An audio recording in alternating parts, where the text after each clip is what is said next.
त्याच्या आपल्या 100 वर्षाची गणना केलेली आहे. आपला जो देह आपल्याला जो भेटलेला आपल्याला इथं किती आयुष्य आहे? फक्त 100 वर्षाची. त्याची ती गणना रामदास स्वामींनी अगदी सुंदर पद्धतीने केली आहे. तुम्ही लक्षात घ्या.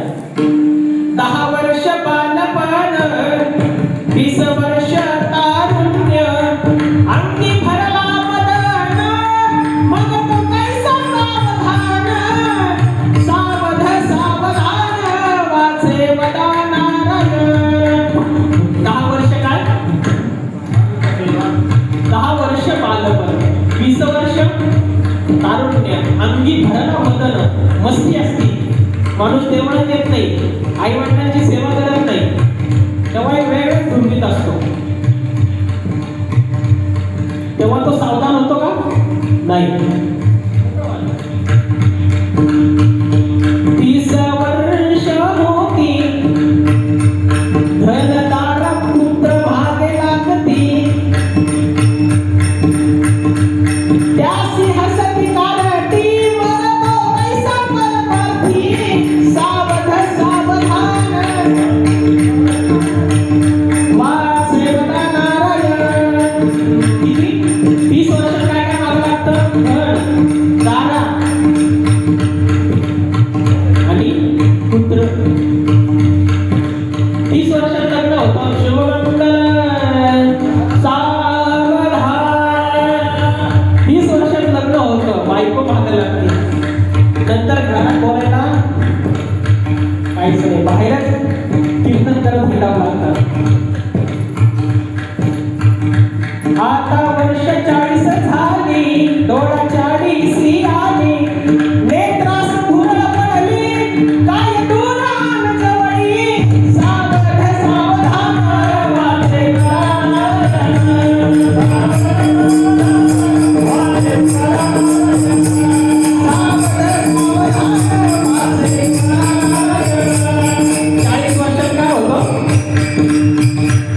डोळ्याला चष्मा लागतो.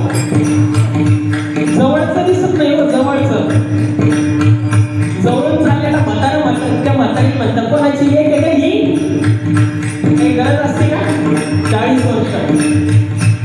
50 वर्ष होती, हलकी दातांच्या पंक्ती, श्याम केश शुभ्र होती, त्यासी म्हातारा म्हणती,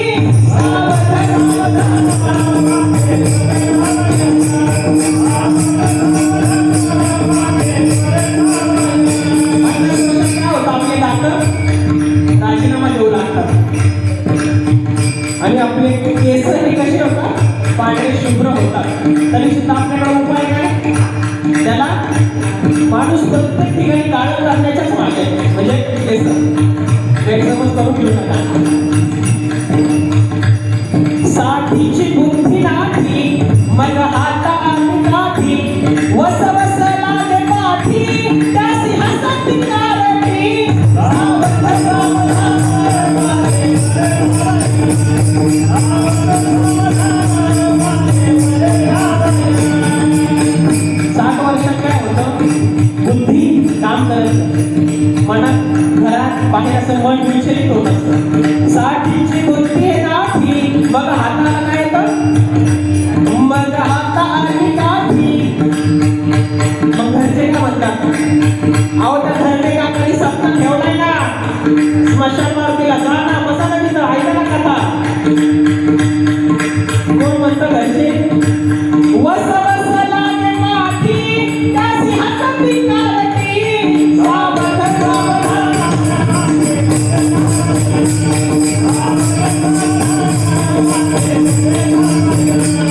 संताची भागी रचना, पैसल्याने उठवेना, उठल्याने चालवेना. 70 वर्षात काय होतं? पाय जाते नाही महाराज, अशी पुढची घेऊन बसावं लागतं. किती वर्षात आपण त्यांना हसतोय, तर आपले तेच होणार आहे. संताची झाली रचना, बसल्याने उठवेना, उठल्याने चालवेना, मग तो झाला दैन्यवान, सावध सावधान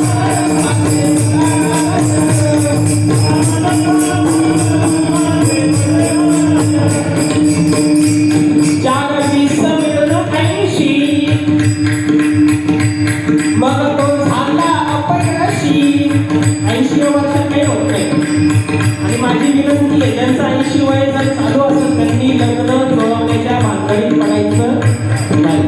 कारण की असतो त्यांच्याकडे अनुभवाला विरोध नाहीये, पण तेव्हा बुद्धी चालत असते का? नाही.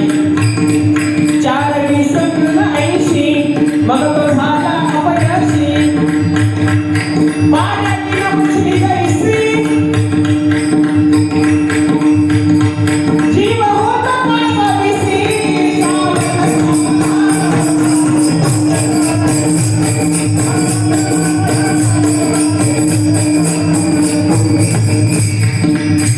शंभर आहे, 80 वर्षात काय होतं, जीव कासावीस होतो. कोणत्याही गोष्टीची तलब लागते. चहाची तलब, बाहेर फिरण्याची तलब, पाय साथ देते, हात साथ देते, तरी सुद्धा. नववर एक शून्य, किती पाप आणि पुण्य. नववर एक शून्य, किती पाप आणि पुण्य.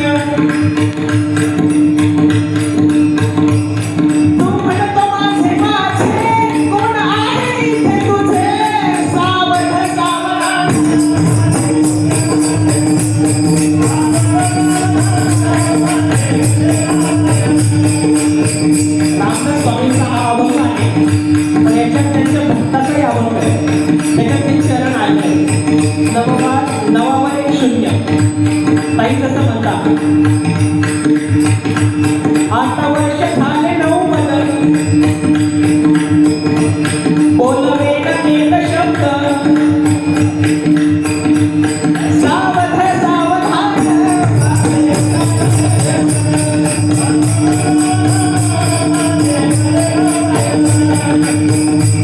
एक शतक पूर्ण झालं. वयाचे किती वर्ष झाले? 100. एक शतक पूर्ण झाला, आला पैसा वाया गेला. रामदास स्वामी म्हणे योगी सावध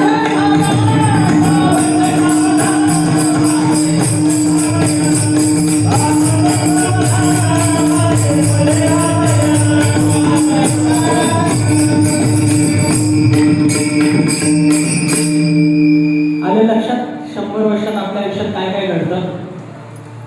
आता ज्यांनी जितके पल्ले गाठले, MH20, MH30, MH40, MH60, MH80, त्यांच्यानुसार त्यांनी आपलं आयुष्य अवलंबन करून बघितलं असं की आतापर्यंत हे जे संतांनी लिहून ठेवलंय हे अगोदर लिहून ठेवलेलं आहे. आता नाही जरी म्हणलं तर 400-500 वर्ष अगोदरच लिहिलेलं असं. कारण की संत 1600च्या काळात जेव्हा शिवाजी महाराज होते तेव्हाच्या काळातल्या संतांनी लिहून ठेवलेली ही भाषा म्हणजे कलियुगातलंच आहे की 100 वर्षात आपल्याला सावधान होण्याची वेळच येत नाही. एक शतक पूर्ण झाला, आला तैसा वाया गेला. पण रामदास स्वामी म्हणे योगी सावध झाला. कोण सावध झाले? रामदास स्वामी. कोण सावध झाले? छत्रपती शिवाजी महाराज. 16व्या वर्षात रायरेश्वराच्या इथं जाऊन रायगडावर आपली करगळी कापून शपथ घेतली होती की स्वराज्य व्हावे ही तो श्रींची इच्छा. हे वयाच्या 16व्या वर्षात आपलं एक प्रमाणे 16व्या वर्षीच तुम्हालाही पाहणे. त्यामुळे संत महात्मे आपल्याला नेहमी जागृत करत असतात. त्यामुळे आपल्याला त्यांचे आपल्यावर खूप नितांत उपकार आहे. मग आपण यांना काय द्यावं की जेणेकरून यांचे उपकार आपल्याकडून भेटतील अभंगाच्या दुसऱ्या.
देवापेक्षा अजून काय द्यावं, काय द्यावे त्यासी व्हावे उत्तराई.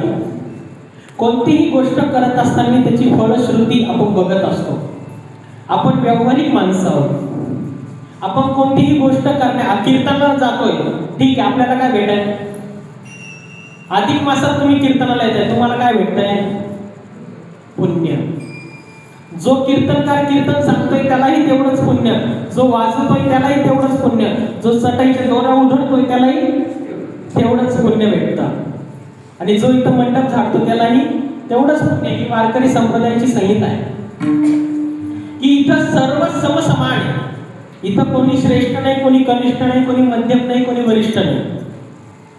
त्याप्रमाणे अभंगाच्या दुसऱ्या चरणात सांगतात की काय द्यावे त्यासी व्हावे उत्तराई. फलश्रुती ही आहे की त्यांनी आमच्यावर उपकार केल्यानंतर आम्ही त्यांना काय दिलं पाहिजे.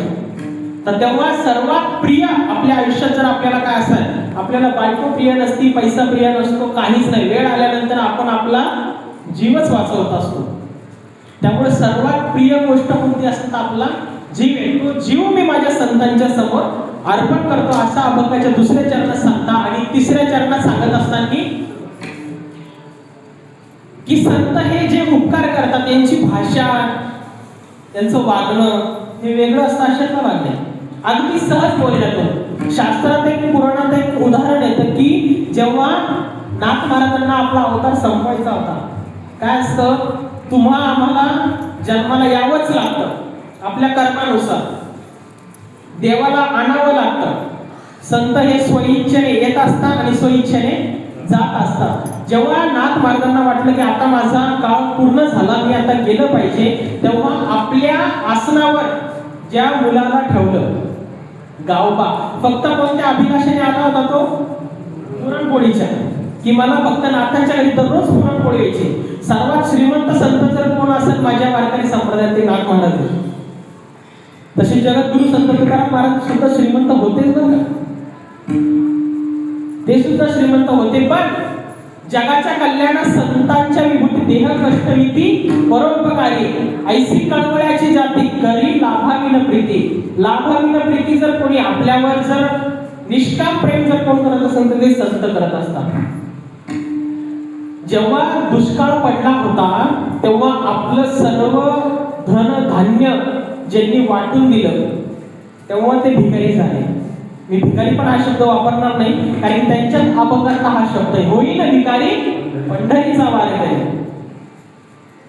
जेव्हा ते हातबल झाले आणि त्यांचं धान्य गेल्यानंतर ते गरीब झाले. ते अगोदर खूप श्रीमंत होते, कारण की पुण्यातली सर्वात श्रीमंत असणारे गुळवे घराणं हे त्यांची दिवाळी होते. कोणाचे?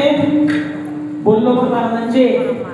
तुकाराम महाराजांचे नाही, बोल्लोबा महाराजांची दिवाळी कोण होते? गुळवे घराण्यातले. म्हणजे पुण्यातलं आता पुणे किती महाग आहे, किती मोठं आहे हे सांगायची तुम्हाला जरूरत नाही. सर्वात श्रीमंत पुण्यातला कोण आहे आता सध्याला? कोण? दगडूशेठ. सर्वात श्रीमंत आता सध्याला म्हणायला काय अर्थ आहेच ना, दगडूशेठ शेठ आहे शेवटी. तेव्हाचे गुळवे घराण्यातले जर दिवाळी त्यांना असतील याचा अर्थ ते गरीब असतील का? तसे म्हणजे नाथ महाराज श्रीमंत होते. नाथ महाराजांच्या घरी दररोज पुरणपोळी असायची. त्या पुरणपोळीच्या खाण्याच्या अभिलाषेने जो आपण म्हणतो मतिमंद येडा गबाळा जो मुलगा गेला होता त्याच्या डोक्यावर फक्त हात ठेवला नाथ महाराजांनी, आपल्या स्थानी बसवलं, डोक्यावर हात ठेवला आणि फक्त एवढं सांगितलं की राहिलेलं पुढचं सर्व कार्य तुझ्या हातात. किती शब्द होते, म्हणजे मी वेगळे बोललो त्यांचे वेगळे असतील, पण मुखातून फक्त उपदेश केला, डोक्यावर हात पडला. परिणाम काय झाला की त्यांनी जेवढं वाङ्मय केलं आणि गावबा महाराजांनी जेवढं वाङ्मय केलं, गावबा साधा एक मतिमंद असणारा मुलगा जेव्हा गावबा महाराज झाला तेव्हा आमच्या म्हणजे आम्ही तर काहीच नाही एवढं शिक्षणामध्ये, पण दिग्गज जे महाराज मंडळी का त्यांना सुद्धा त्यांच्या ओव्याचा अर्थ लावता येत नाही. एवढी कृपा कशामुळे झाली? फक्त सहज बोलणे हित उपदेश करोनी सायास शिकविते. ते आपल्याला जर तुम्हाला उपदेश नसत कळाला तर शिकवतही असतात. एक 5 मिनिटं घेऊ का? तुम्ही उशीर आले, माझी काही चूक नाही. आम्ही तर 7:45ला विना उभा केला होता, 8 वाजता कीर्तन सुरू झालेलं आहे. आता ही तुमची चूक आहे, तुम्ही उशीर आले. एक घेऊ का 5 मिनिटं? कोणी होतं नाही म्हणत आहे. करू का? थांबू का कीर्तन? नाही, असं मन मोकळेपणाने बोल, मला काय राग येणार नाही, मी तुमचंच आहे. करू का?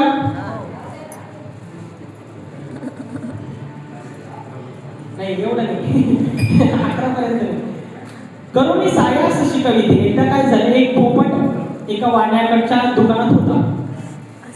तो बंदिस्त असल्यामुळे त्याला अस्ताव्यस्त होता, अवस्था त्याची अशी बिकट झाली होती, त्याला असं खावं नव्हतं वाटत, कारण की ज्याची त्याची स्वतंत्रता त्याच्याजवळ आहे. आपल्याला जर एका खोलीत कोंडून ठेवलं तर आपल्यालाही राहवले जाणार नाही. त्या पोपटालाही तसंच व्हायला लागलं. एकदा काय झालं, एक साधू संत समोर आले, भिक्षा मागायला लागले. त्यांनी त्या पोपटाच्या मनातली कळवळा, ती चिंता जाणून घेतली. त्यांनी काय केलं, तिथं देह ठेवून दिला. हे बघितलं सगळे भक्त परिवार परेशान झाले, असं का होतंय? बाबा तिथं गेले, बेशुद्ध झाले. त्यांना पुन्हा आश्रमावर आलं, पुन्हा ते तंदुरुस्त झाले. पुन्हा दुसऱ्या दिवशी तोच प्रकार, तिथं गेले की बेशुद्ध व्हायचे. पुन्हा तोच प्रकार घडला. हा संदेश वाण्याला कळाला नाही, पण त्या पोपटाला कळाला. काय कळाला? बेशुद्ध झालं की आपल्याला उचलतात आणि घेऊन जातात. तुमच्या लक्षात आलं असं. चौथ्या दिवशी काय झालं, त्या पोपटाने तेच केलं. त्या पोपटाने, या पोपटाने